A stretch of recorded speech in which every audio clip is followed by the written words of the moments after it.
So good morning guys. तो चलिए start करते हैं आज के यानी कि 7 मार्च के इंपॉर्टेंट करंट अफेयर्स को। तो इस प्रश्न में आपसे क्या पूछ रहे हैं, अभी हाल ही में इंदिरा गांधी प्यारी बहना सुख सम्मान निधि योजना को किसने शुरू किया है? तो आंसर होगा हिमाचल प्रदेश ने। तो पहले तो ये याद रखना है कि हिमाचल प्रदेश सरकार ने ये इंदिरा गांधी प्यारी बहना सुख सम्मान निधि योजना को शुरू किया। तो अब आप पूछोगे कि इसमें होगा क्या? तो इसमें 18 से 60 वर्ष की उम्र की महिलाओं को हर महीने 1500 रुपए दिए जाएंगे। तो इस तरह से हिमाचल प्रदेश सरकार इस योजना पर सालाना 800 करोड़ रुपए खर्च करेगी। अच्छा, अगर आपको याद हो तो इस तरह की कुछ और भी योजनाएं मैंने आपको बताई थी, जैसे कि अभी बिल्कुल लेटेस्ट हमने पढ़ा, दिल्ली सरकार ने मुख्यमंत्री महिला सम्मान योजना शुरू की, जिसमें वहां की महिलाओं को जिनकी उम्र 18 साल से ज्यादा है उनको हर महीने 1000 रुपए देगी। और मध्य प्रदेश में लाडली लक्ष्मी योजना शुरू हुई थी, जिसमें पहले तो हर महीने 1000 रुपए दिए जाते थे, लेकिन फिर उसे बढ़ा के 1250 रुपए कर दिया गया। छत्तीसगढ़ में भी इसी तरह से महतारी वंदना योजना शुरू हुई थी, जिसमें हर महीने 1000 रुपए दिए जाते हैं। तो अब ऐसा ही हो रहा है, एक राज्य को देखते हुए दूसरे राज्य भी महिलाओं को हर महीने पैसे दिए जा रहे हैं। कोई 1000 रुपए दे रहे हैं, कोई 1500 रुपए दे रहे हैं, कोई 1250 रुपए दे रहे हैं। अरे कोई बेचारे पुरुषों के बारे में भी सोच लो, उन्हें भी 200-500 रुपए दे दो उनका भी भला हो जाए। खैर, बात यहाँ पे हिमाचल प्रदेश की है। तो ये रहा मैप में हिमाचल प्रदेश। देखो, हिमाचल प्रदेश की 2 कैपिटल आपको मिलेगी। समर कैपिटल शिमला हो जाती है, तो विंटर कैपिटल इसकी धर्मशाला है। मुख्यमंत्री कौन है? सुखविंदर सिंह सुक्खू है। और गवर्नर कौन है? शिव प्रताप शुक्ला है। अभी आपको याद हो तो खंजर एक्सरसाइज का आयोजन जो भारत और किर्गिस्तान के बीच में हुआ था, वो हिमाचल प्रदेश के बकलो में ही हुआ था। और हिमाचल प्रदेश के बकलो से याद आएगा, भारतीय सेना की पहली वर्टिकल विंड टनल का उद्घाटन भी यहाँ पे किया गया था। सपनों का संचय जमा लिंक्ड योजना यहाँ पे शुरू हुई। मुख्यमंत्री सुख आश्रय योजना यहाँ की है। सशक्त महिला ऋण योजना यहाँ पे शुरू हुई थी। मुख्यमंत्री विद्यार्थी प्रोत्साहन योजना यहाँ पे शुरू हुई थी। और ये मैंने आपको बताया, इंदिरा गांधी महिला सम्मान निधि योजना यहाँ पे शुरू हुई। उसके अलावा संजीवनी परियोजना यहाँ पे शुरू हुई थी। और अगर आपसे पूछे कि हिमाचल प्रदेश ने किस वर्ष तक पहला ग्रीन प्रदेश बनने का लक्ष्य रखा, तो आंसर होगा 2025 तक। और स्वतंत्र भारत के पहले मतदाता श्याम शरण नेगी का निधन हो गया, वे हिमाचल प्रदेश से ही थे। हिमाचल प्रदेश सरकार ने किसानों की मदद के लिए हिमकैड नाम से एक योजना शुरू की थी। ई कैबिनेट प्रणाली को लागू करने वाला पहला राज्य हिमाचल प्रदेश ही है। हिमाचल प्रदेश, याद होगा, देश का पहला एलपीजी सक्षम और धूम्रपान मुक्त राज्य बना था। और ड्रोन नीति को मंजूरी देने वाला पहला राज्य भी हिमाचल प्रदेश है। दुनिया का सबसे ऊंचा मतदान केंद्र आपको यहीं पे मिलेगा, जिसे तशीगंग कहा जाता है। और सिंगल यूज प्लास्टिक बायबैक योजना यहाँ पे शुरू हुई थी। नारी को नमन योजना यहाँ पे शुरू हुई। हिमाचल प्रदेश के कांगड़ा चाय को यूरोपीय जीआई टैग मिला था। और हिमाचल प्रदेश में आपको अटल सुरंग भी मिलेगी, जिसकी लंबाई 9.02 किलोमीटर है। उसके अलावा दालचीनी की संगठित खेती शुरू करने वाला पहला राज्य हिमाचल प्रदेश है। मुलेठी की खेती का आयोजन करने वाला पहला राज्य हिमाचल प्रदेश है। और भारत में पहली बार हींग की खेती भी की गई थी हिमाचल प्रदेश में ही। उसके अलावा दुनिया का सबसे ऊंचा इलेक्ट्रिक व्हीकल चार्जिंग स्टेशन का उद्घाटन भी किया गया था हिमाचल प्रदेश में। तो इन सब कारण से हिमाचल प्रदेश न्यूज में था। सारा मैंने आपको यहीं पे एक ही क्वेश्चन में रिवाइज करा दिया, पूरा हिमाचल प्रदेश कवर कर लिया हमने। यहाँ के अगर नेशनल पार्क भी एक बार देख लें तो ग्रेट हिमालयन नेशनल पार्क है, पिन वैली नेशनल पार्क हो गया, इंदर किला नेशनल पार्क हो गया, किरगंगा नेशनल पार्क हो गया, सिंबल बारा नेशनल पार्क हो गया। और हिमाचल प्रदेश में 3 महत्वपूर्ण दर्रे माउंटेन पास आपको मिलेंगे। शिवकिला दर्रा हो गया, और रोहतांग दर्रा हो गया, और एक है बाडाचला दर्रा। पौंग डैम आपको यहाँ पे मिलेगा, व्यास नदी पर है। व्यास नदी पे ही पंडो बांध आपको मिल जाएगा। भाखड़ा नांगल डैम यहाँ पे मिलेगा सतलुज नदी पे। चमेरा बांध आपको यहाँ मिल जाएगा रावी नदी पे। और नाथपा झाकरी परियोजना भी हिमाचल प्रदेश में है सतलुज नदी पर। यहाँ का राजकीय पशु की बात करें तो हिम तेंदुआ हो गया, स्नो लेपर्ड जो कि लद्दाख का भी है। राजकीय पक्षी ट्रोगोपैन हो गया। राजकीय वृक्ष देवदार का है। और राजकीय फूल गुलाबी बुर्रांच है, जिसे पिंक रोडोडेंड्रॉन कहते हैं। और कुछ लोक नृत्य जरूर याद रखना, नाटी हो गया, डांगी हो गया, छपेली हो गया, ये सब हिमाचल प्रदेश के हैं। तो अब मैंने पूरा हिमाचल प्रदेश आपको कवर करा दिया, स्टैटिक भी और करंट अफेयर्स भी। ध्यान में रखना। अगला प्रश्न देखते हैं।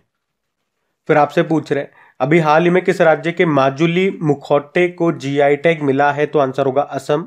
तो असम का ये जो माजुली मुखौटा है, ये विभिन्न किस्मों और आकारों में बनाया जाता है, जिसे अभी जीआई टैग मिला है। अच्छा, वैसे काफी सारे प्रोडक्ट्स को यहाँ पे जीआई टैग मिला है अलग अलग राज्यों से, वो सारे आपको इसी एक ही प्रश्न में मैं आपको बता रहा हूं, तो बिल्कुल ध्यान से सुनना। एक तो ये असम का माजुली मुखौटा आपने देख लिया।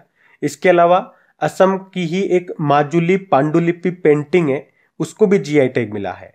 इसमें क्या होता है, इसमें महान हिंदू महाकाव्य जैसे रामायण, महाभारत और भगवत पुराण के विषयों से ली गई कई कहानियों और अध्यायों का चित्रण किया गया है, जिसको अभी जीआई टैग मिला है। असम की माजुली पांडुलिपि पेंटिंग है ये। इसके अलावा हैदराबाद की लाख की चूड़ियों को जीआई टैग मिला, और आप कह सकते हो हलीम के बाद ये हैदराबाद का दूसरा प्रोडक्ट है जिसको जीआई टैग मिला। अभी गुजरात के कच्छ रोगन शिल्प को जीआई टैग मिला, और गुजरात के ही अंबाजी सफेद संगमरमर को भी जीआई टैग मिला।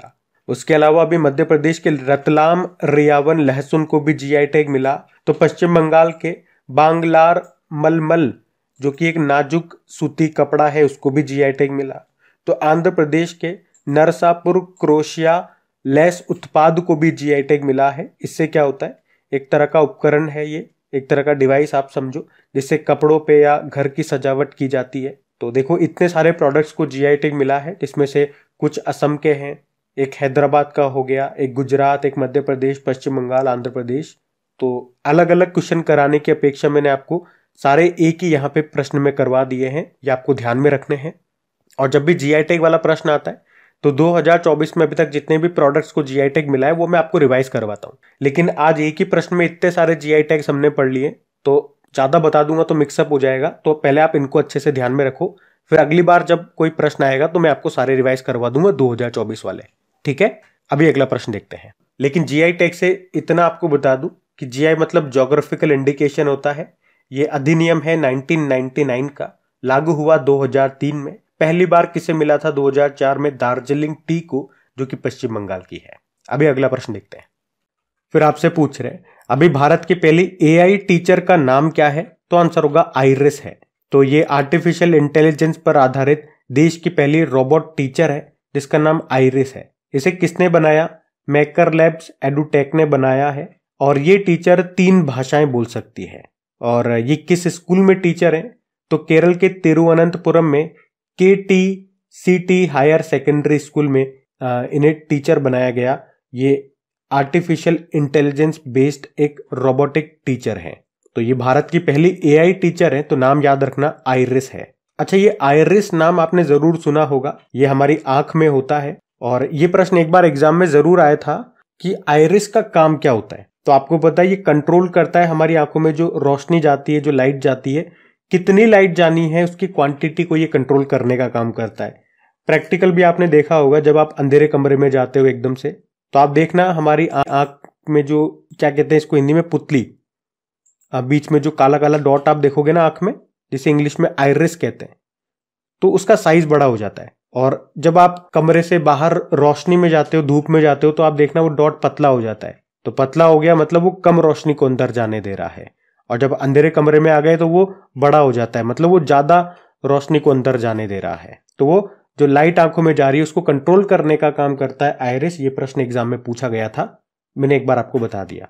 अब देखो आर्टिफिशियल इंटेलिजेंस से संबंधित प्रश्न आ गया। अब वैसे तो जब भी एआई से संबंधित प्रश्न आता था, मैं पिछले 1 साल में एआई से संबंधित जितने भी प्रश्न हमने पढ़े हैं वो आपको रिवाइज करवाता हूं। लेकिन मैं अब आपको रिवाइज नहीं करवा रहा हूं। क्यों नहीं करवा रहा हूं, क्योंकि इसके ऊपर मैं डेडिकेटेड वीडियो बना करके आपको दे चुका हूं, जिसमें पूरे 2023 और 2024 के 2 महीने, जनवरी और फरवरी में, यहां पे जितने भी एआई से संबंधित आपके प्रश्न बने हैं करंट अफेयर्स में, वो सारे मैंने आपको वहां पे करा दिए हैं।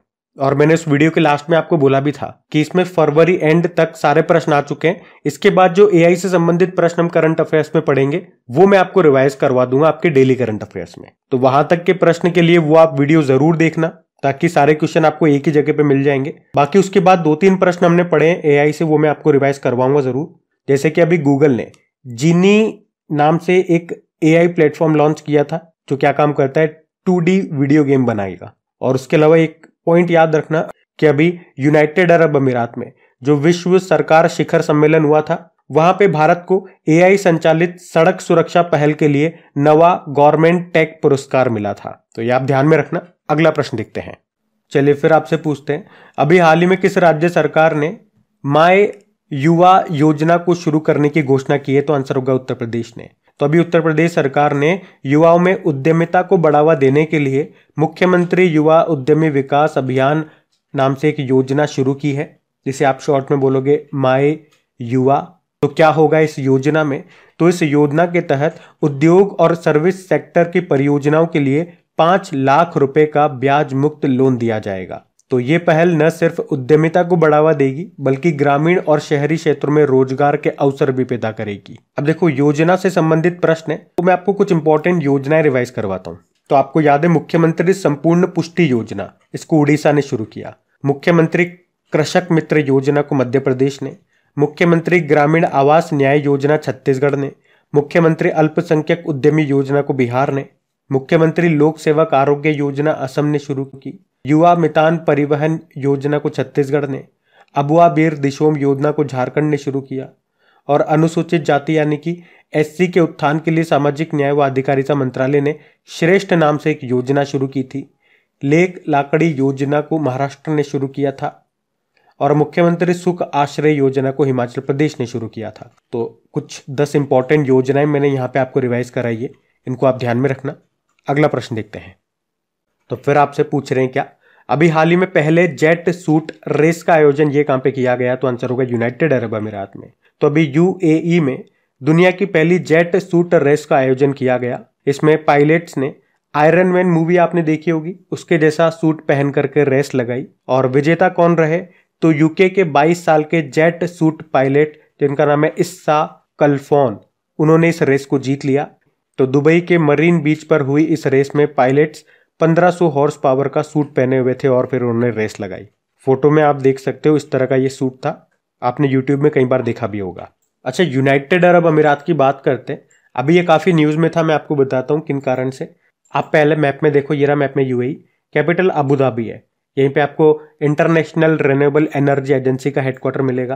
करेंसी दिरहम हो जाती है। आपको याद होगा यूनाइटेड अरब अमीरात में अरब क्षेत्र का पहला परमाणु रिएक्टर स्थापित हुआ था जिसका नाम बराका न्यूक्लियर पावर प्लांट। और हमने भारत पार्क का उद्घाटन किया था कहां पे? यूनाइटेड अरब अमीरात में ही। अभी यूएई के साथ भारत ने डेजर्ट साइक्लोन नाम से एक्सरसाइज भी किया था राजस्थान के थार रेगिस्तान में। अभी मोदी जी ने अबू धाबी में BAPS हिंदू मंदिर का भी उद्घाटन किया था। और अभी भारत ने यूएई को पहली बार कच्चा तेल खरीदने के लिए रुपये में भुगतान किया था। और दुनिया का सबसे बड़ा single site solar power plant आपको यहीं पे मिलेगा जिसका नाम अल दफरा है। अभी 2023 में COP 28 का आयोजन यूएई में हुआ था। 2024 में COP 29 का आयोजन कहां पे होगा? अजरबैजान के बाकू में होगा। अभी दिसंबर में अंडर 19 एशिया कप का आयोजन हुआ था यूएई में, जिसको बांग्लादेश ने जीता था यूएई को हरा करके। अच्छा, अभी कला और साहित्य में यूएई का ग्रेट अरब माइंड्स अवार्ड किसने जीता था? इस अवार्ड को अरब नोबल के नाम से भी जानते हैं। तो अल्जीरिया के प्रोफेसर है वासिनी लॉरेट्स, उन्होंने जीता था। तो इन सब कारण से यूएई अभी न्यूज, तो ये ध्यान में रखना। अगला प्रश्न देखते हैं। अच्छा, आप सभी के लिए एक और इंपॉर्टेंट सूचना, हमारी जो रिवीजन वाली क्लास होती थी करंट अफेयर्स के, जिसमें इंपॉर्टेंट क्वेश्चंस का हम लोग रिवीजन कर रहे थे, कौन से महीने का? सितंबर महीने का। दिसंबर, नवंबर, अक्टूबर तो हम कर चुके थे, फिर सितंबर कर रहे थे, मतलब उल्टा चल रहे थे। लेकिन मेरी तबीयत खराब होने के कारण वो स्टॉप हो गया था। तो आज से फिर आपको क्लास मिलने लगेगी, लेकिन इस बार कुछ चेंज मैंने कर दिया है। क्या चेंज कर दिया? देखो, ज्यादातर स्टूडेंट्स के एग्जाम में क्या होता है, या तो आपके एग्जाम में पिछले 6 महीने का पूछते हैं या पिछले 1 साल का पूछते हैं, यही होता है। तो अगर हम 6 महीने को कंसिडर करते हुए चलते हैं तो जनवरी, फरवरी, मार्च चल रहा है, 3 महीने तो ये हो गए।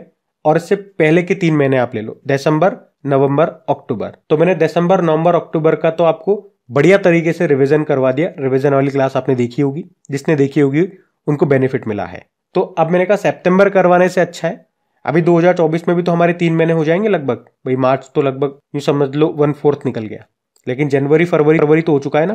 तो मैंने कहा अभी रिवीजन वाली क्लास में हम एक काम करते हैं, सितंबर को रोकते हैं थोड़े दिन, जनवरी फरवरी को खत्म कर लेते हैं, ताकि हम 2024 में भी बराबर चलते रहेंगे। क्योंकि एक बार रिवीजन वाली क्लासेस बन जाएंगी तो जब भी जिस भी स्टूडेंट को वापस से फटाफट से रिवाइज करना होगा, वीडियोस खोल करके आराम से रिवीजन मार लेगा, इंतजार नहीं करना पड़ेगा। मतलब सब चीजें अप टू डेट आपके पास रहेंगी। और साथ के साथ आप रिवीजन करते रहोगे तो फिर तो क्या बात है, मजा आ जाएगा। तो आज मैं जनवरी से आपका रिवीजन करवाना स्टार्ट कर रहा हूं। जो भी स्टूडेंट जुड़ना चाहते हैं या जो भी स्टूडेंट करंट अफेयर्स का रिवीजन करना चाहते हैं, फिर आपको करंट अफेयर्स के रिवीजन का लोड लेने की जरूरत नहीं, बाकी और सब्जेक्ट्स पे ध्यान दो। बाकी मुझे आपके 10-12 मिनट दे दो ताकि मैं आपके करंट अफेयर्स का इंपॉर्टेंट क्वेश्चंस का रिवीजन करवा दूं।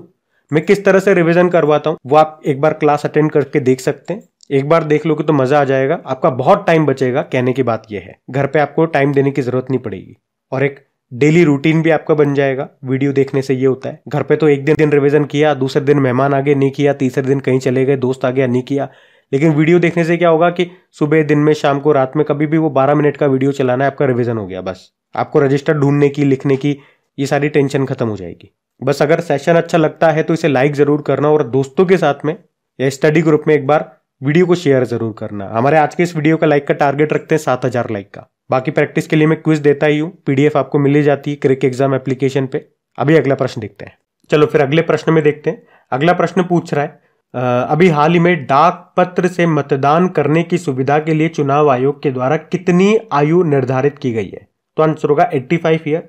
तो अभी भारत सरकार ने भारत के चुनाव आयोग के परामर्श के बाद वरिष्ठ नागरिकों के लिए डाक मत पत्र से मतदान सुविधा की मिनिमम एज को 80 वर्ष से बढ़ाकर 85 वर्ष कर दिया है। मतलब पहले ये एज 80 ईयर हुआ करती थी, अब इसे बढ़ा के 85 ईयर कर दिया है। मतलब कोई भी अब ऐसा व्यक्ति है जिनकी उम्र 85 ईयर या उससे ज्यादा है तो अब उन्हें वोट डालने के लिए मतदान केंद्र पर जाने की जरूरत नहीं होगी। वे अपने घर पर ही पोस्टल बैलेट में वोट डाल सकते हैं। इसे कहा जाता है electronically transmitted postal ballot system. तो याद रखना, अभी उस एज को बढ़ा के कितना कर दिया? 85 ईयर कर दिया। यह अभी तक 80 ईयर थी। अच्छा, इसी तरह से एक एज वाला प्रश्न हम लोगों ने पढ़ा था कि अभी झारखंड ने वृद्धावस्था पेंशन के लिए जो आयु सीमा होती है उसे 60 बरस से घटा करके 50 बरस कर दिया था। वो भी ध्यान में रखना। बाकी इलेक्शन कमीशन ऑफ इंडिया की बात करेंगे, स्थापना होती है 25 जनवरी 1950 को।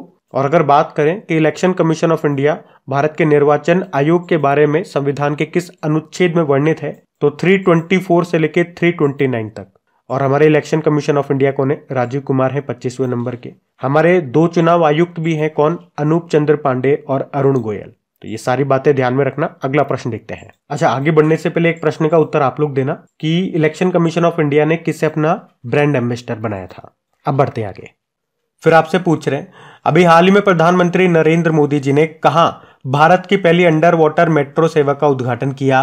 तो आंसर तो होगा कोलकाता। और आप सभी को पता है, ये पॉइंट हम कई बार पढ़ चुके हैं, लेकिन अभी फाइनली मोदी जी ने अभी 6 मार्च 2024 को देश की पहली अंडर वाटर मेट्रो को उद्घाटन कर दिया है। तो इसलिए ये एक बार फिर मैं आपको प्रश्न करवा रहा हूं। तो ये मेट्रो जमीन से 33 मीटर नीचे और हुगली नदी के नीचे चल रही है। तो हुगली नदी के तल से 13 मीटर नीचे बने ट्रैक पर दौड़ेगी। आपको पता है 1984 में ये देश की पहली मेट्रो बनी थी, कोलकाता मेट्रो। और अब ये देश की पहली अंडर वाटर मेट्रो भी बन गई है, कोलकाता मेट्रो। किस नदी के नीचे? हुगली नदी के नीचे।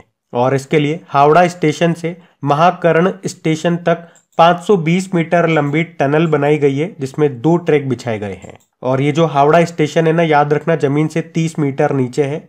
और इस तरह से ये दुनिया में सबसे गहराई में बना मेट्रो स्टेशन है। और मैं आपको ये भी बता दूं कि अभी तक पानी के नीचे मेट्रो रूट केवल लंदन और पेरिस में ही बना है। अच्छा, अगर मैं आपसे पूछूं कि जो भारत की पहली हाइड्रोजन ट्रेन होगी ना, उसका नाम क्या होगा? वंदे मेट्रो उसका नाम होगा। वो सबसे पहले हरियाणा में चलेगी। आपको याद होगा, अपना जैव विविधता रजिस्टर पाने वाला पहला मेट्रो शहर कौन सा बना था? कोलकाता मेट्रो। और पूछे जल मेट्रो परियोजना वाला भारत का पहला शहर कौन सा है? कोच्चि है। अभी दुबई में भारत की पहली महिला कबड्डी लीग का आयोजन किया गया था। उसको किसने जीता था? उमा कोलकाता टीम ने जीता था। और अभी इसी साल फरवरी में 47वें नंबर का कोलकाता बुक फेयर का आयोजन हुआ था। उसमें बता सकते हो गेस्ट कंट्री कौन रहा था? यह भी प्रश्न कुछ दिन पहले भी मैंने आपसे पूछा था। आंसर होगा यूके। और कोलकाता किस नदी के किनारे स्थित है? हुगली नदी के किनारे। तो ध्यान रखना ये पॉइंट। अगला प्रश्न देखते हैं। फिर आपसे पूछ रहे हैं हाल ही में अमेरिकी गोल्फ एसोसिएशन के सर्वोच्च सम्मान बॉब जोन्स पुरस्कार से किसे सम्मानित किया गया? तो आंसर होगा टाइगर वुड्स को। तो विश्व के प्रसिद्ध गोल्फर हैं टाइगर वुड्स, जो कि अमेरिकी हैं। और अभी अमेरिकी गोल्फ एसोसिएशन के सर्वोच्च सम्मान, जिसको कहा जाता है बॉब जोन्स पुरस्कार, इससे इन्हीं को सम्मानित किया गया है। टाइगर वुड्स ये इकलौते ऐसे गोल्फर हैं जिन्होंने लगातार 3 बार यूएस अमेच्योर का खिताब जीता, 1994 से लेकर 1996 तक। और टाइगर वुड्स को 2022 में world golf hall of fame में भी शामिल किया गया था। उससे पहले 2019 में उस समय जो अमेरिकी राष्ट्रपति थे डोनाल्ड ट्रंप, उन्होंने टाइगर वुड्स को प्रेसिडेंशियल मेडल ऑफ फ्रीडम सम्मान भी दिया था। अच्छा, ये तो प्रश्न हो गया, उत्तर भी हमने देख लिया। लेकिन गोल्फ की बात चल रही है तो कुछ भारतीय गोल्फरों के नाम भी आपको याद रखने हैं जो अक्सर न्यूज में रहते हैं, तो वो तो आपको पता ही होने चाहिए। जैसे कि अदिति अशोक हो गया, दीक्षा डागर हो गया, शर्मिला निकोलेट हो गया, त्वेसा मलिक हो गया। और ये सारी महिलाओं के नाम है, आप ध्यान से देखो। कुछ पुरुषों के नाम भी है, जैसे कि जीव मिल्खा सिंह हो गया, अनिबोन लाहिड़ी हो गया, ज्योति रंधावा हो गया। ये ज्योति रंधावा पुरुष हैं, ध्यान में रखना। तो ये कुछ भारतीय गोल्फरों के नाम मैंने आपको बताया, पूछे जा सकते हैं। देखो, इस तरह के कई प्रश्न आ जाते हैं एक बार एग्जाम में कि इनका संबंध किससे है। तो क्रिकेट हो गया, हॉकी हो गया, टेनिस, बैडमिंटन, ये तो अक्सर हम पढ़ते रहते हैं, तो ये आपको ध्यान में रहते हैं। लेकिन गोल्फ के प्रश्न बहुत कम आते हैं, तो इसलिए मैंने आपको बताया, ये आप ध्यान में रखना। अगला प्रश्न देखते हैं। फिर आपसे पूछ रहे हैं, अभी मार्च 2024 में अखिल भारतीय अनुसंधान विद्वान शिखर सम्मेलन की मेजबानी किसने की? तो आंसर होगा IIT मद्रास। तो अखिल भारतीय अनुसंधान विद्वान शिखर सम्मेलन यानी कि all India research scholars summit, इसका आयोजन हुआ अभी 4 से लेकर 7 मार्च तक। कहाँ पे हुआ? IIT मद्रास में।